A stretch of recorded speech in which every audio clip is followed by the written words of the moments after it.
Salut à tous et à toutes, c'est Mr Shibari.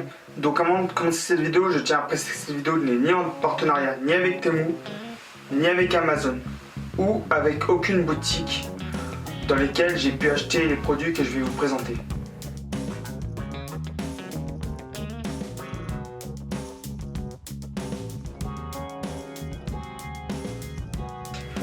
Voici la batterie de mon ancien caméscope qui était un JVC Eveready HD10. Et voici la batterie du Panasonic HX1000. Donc nous pouvons voir qu'il y a une différence dans la taille, comme dans le voltage et les capacités. Donc d'ici quelques instants, on va s'afficher à l'écran les comparatifs.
Concernant les trépieds maintenant, il faut savoir que j'ai longtemps filmé avec ce type de trépied là, qui est un trépied, on va pas se le cacher, qui est plus adapté pour les téléphones et qui ne supporte sûrement pas le poids de la caméra avec laquelle je filme, qui fait plus de 1,5 kg à 3 kg. Donc, suite à cela, j'ai voulu acheter un trépied. Donc, je vous présente un trépied Tanaka. Alors le problème avec ce trépied, pour la petite story, je l'ai acheté d'occasion et je ne sais pas si ça se verra, mais il est en piteux état. C'est-à-dire que quand je l'ai acheté, j'ai vraiment acheté pas cher, il était en pièces détachées, littéralement. Donc je vais vous montrer, voilà, ça, c'est la partie où on cale la caméra. Il n'y avait pas le patin, donc j'ai rajouté le patin. Mais vous voyez, ça a vraiment été mal fait, c'était recollé à l'arrache. C'est vraiment dégueulasse. Et j'ai quand même essayé de le réparer. Donc vous pouvez voir que j'avais essayé, bon là c'est un peu petit comme support, mais de faire une plaque de fixation. Donc, au mieux d'avoir du bois et du plastique un peu pourri, là c'est vraiment une plaque, pas en aluminium, j'ai oublié le matériau, je vous le mettrai sûrement à l'écran, mais ce n'a pas été une grande réussite. Suite à ça, j'ai acheté le trépied avec lequel je filme, que je ne peux malheureusement pas, excusez-moi, vous montrer, mais que je vous montrerai à la fin de la vidéo à part, avec les autres trépieds d'ailleurs. Et donc suite à ça, j'ai acheté un autre trépied, donc un Slick SL76 qui est pas mal, hein. Je m'en sers pas vraiment, mais je m'en servirai pour de l'éclairage sûrement et pour d'autres éléments. Donc nous avons là 4 trépieds au total, dont 2 japonais, le Tanaka et le Slick.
fond vert, mais je compte bien m'en servir sur des plans extérieurs, pour les tournages extérieurs.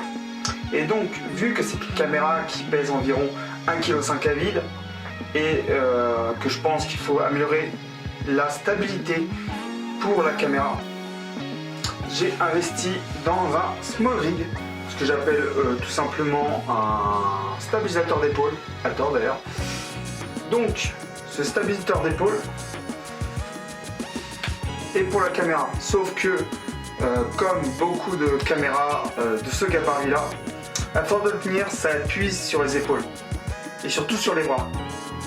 Donc, à cela, j'ai acheté un contrepoids de 2 kg afin que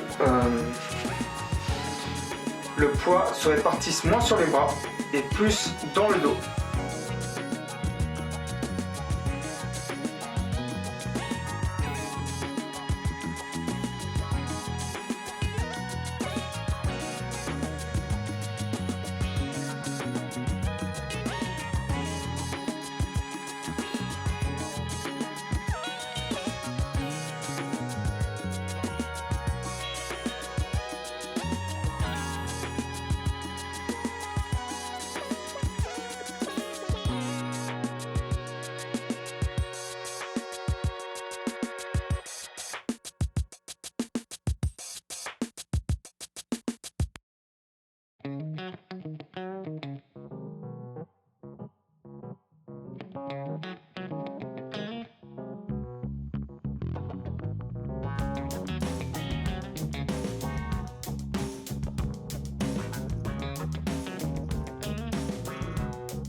Alors je m'excuse pour les problèmes de son, je viens de retirer le micro que j'avais connecté à la Panasonic HX pour vous faire un comparatif. Voici le micro que j'utilisais avant pour le JVC derrière. Donc un micro tout simplement à pile, comme vous pouvez le voir, voilà.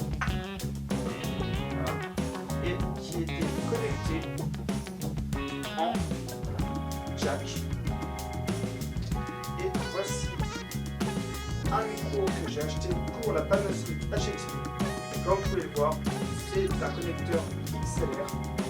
Donc déjà, juste si on fait la comparaison de taille, même si la taille ne veut rien dire, on voit la différence de qualité entre un micro plus professionnel à bas prix et un micro plus bas de gamme pour les petits appareils.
Alors maintenant, parlons de la Panasonic HX.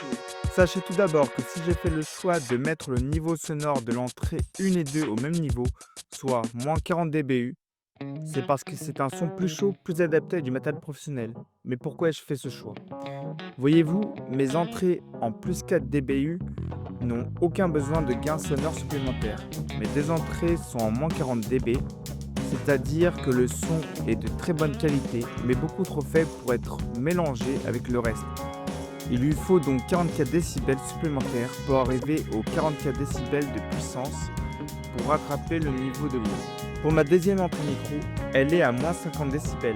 N'étant pas connectée à mon microphone XLR, elle a donc besoin d'un gain plus important, environ 54 décibels pour atteindre le même niveau que tous les autres.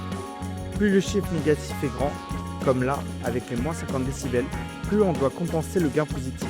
Maintenant de ma configuration utilisateur et des outils présents.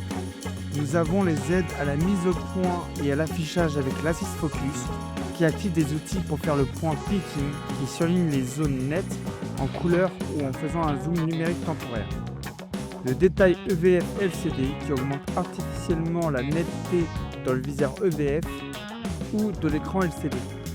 Nous avons les effets de transition, Black Fade qui permet de réaliser un fondu au noir à l'ouverture et la fermeture d'une scène, et à l'inverse, White Fade qui permet de réaliser le fondu au blanc. Pour la lumière et les couleurs, nous avons Blacklight pour gérer le contre-jour et à l'inverse Spotlight pour gérer l'éclairage projecteur. Quant à le W-Lock qui lui verrouille la balance des blancs. DRS ou Dynamic Range Stretch qui compresse les zones trop claires et éclaircit les zones sombres pour garder du light partout. Super Gain qui augmente fortement la sensibilité pour filmer dans l'obscurité quasi totale. Histogramme qui affiche un graphique pour vérifier si l'image est sous ou surexposée. Toujours en netteté et aide au cadrage, nous avons le dézoom qui active le zoom numérique pour agrandir l'image. Zone qui permet de sélectionner une zone spécifique de l'image pour que la caméra ajuste l'exposition ou le focus automatique. Toujours dans la gestion des couleurs, le gel image ou freeze frame qui fige l'image à l'écran. Pour la gestion d'enregistrement, nous avons le rate check pour relire rapidement les dernières secondes de la vidéo tournée et last CSN Del qui supprime instantanément la toute dernière scène de la carte SD.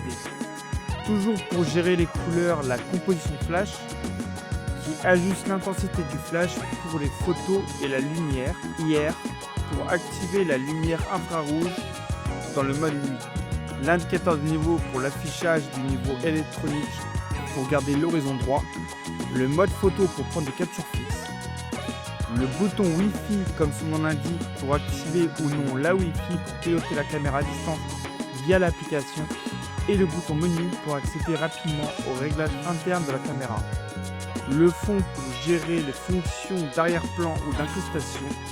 Et voici comment j'ai configuré mes boutons utilisateurs pour le moment. Voici maintenant le format d'enregistrement. Je filme actuellement en C4K, soit le format cinéma 4K, 4096 sur 2160p, 24 images par seconde avec un débit binaire de 100 M, qui est certes plus lourd, mais qui compresse moins les images. Une fois que vous aurez compris cela, je n'ai logiquement pas besoin de vous expliquer plus le format d'enregistrement présent ci-dessous, à part peut-être le All i200M, qui est un format Full HD comme les trois ci-dessus et ceux qui suivront. Cependant, le All i200M a un mode de compression très pro où chaque image est traitée individuellement, ce qui facilite le montage sur ordinateur, mais qui est assez lourd dans l'ensemble.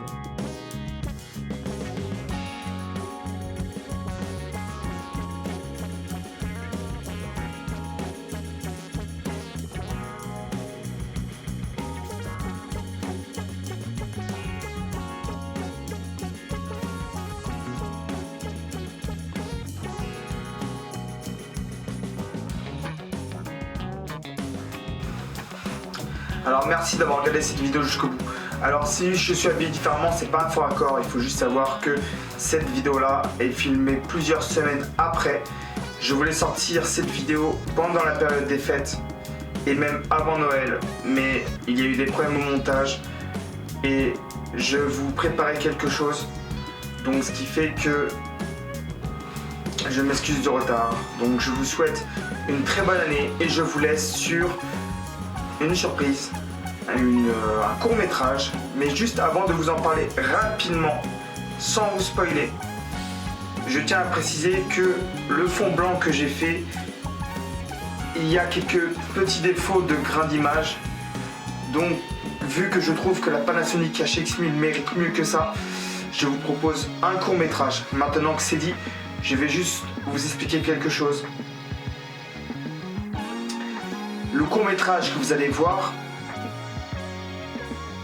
a été filmé de style fan footage horrifique, psychologique, mais vraiment avec la Panasonic HX1000. Mais vu que je voulais que l'aventure se passe dans les années 80-90, j'ai déstructuré l'image. Donc si vous trouvez que la vidéo est d'assez mauvaise qualité, je parle vraiment de l'image, sachez que c'est volontaire pour que ça colle à l'ambiance 80-90.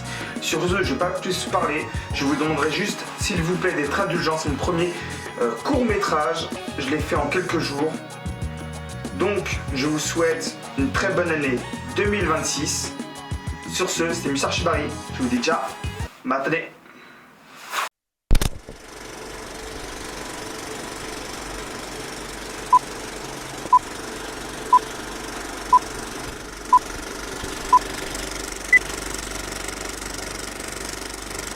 Un an que je me réveille avec la même question. Où est-il? Les médecins disent que si mon cerveau a tout effacé, c'est pour une raison. Mais le silence n'est pas une réponse. Est-ce qu'il se cache? Est-ce qu'il m'attend? Ou est-ce que... Nous sommes le jour de Noël. Et aujourd'hui, je viens de recevoir une lettre. Une lettre mystérieuse. La lettre d'un ami disparu un an plus tôt.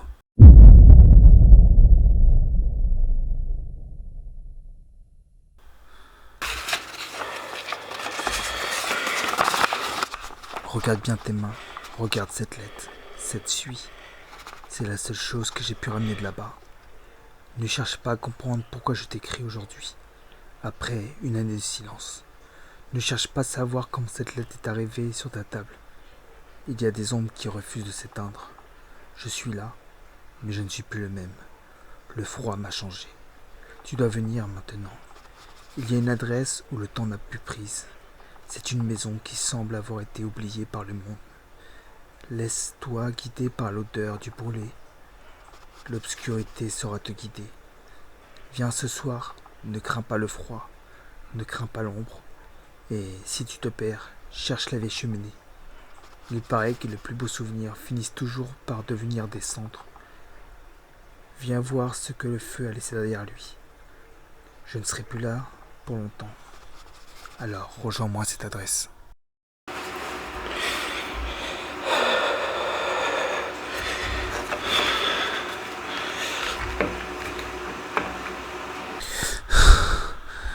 Je devrais me coucher juste un instant. Mon corps lâche, encore une fois. Je veux juste fermer les yeux une minute. Une petite minute pour que le bruit dans ma tête s'arrête. Mais j'ai peur. Peur qu'en les rouvrant, l'adresse sur cette lettre se soit effacée. Elle aussi.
Isso na cabeça.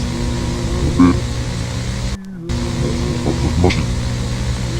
Cabeça. Mas cara, sério. Não, só de como Rio. Olha só. Mas me convida. Não, não sei se você. Mas não, de amizade. Não, nesse feirão, sai mesmo.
Tu es là.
Petits enfants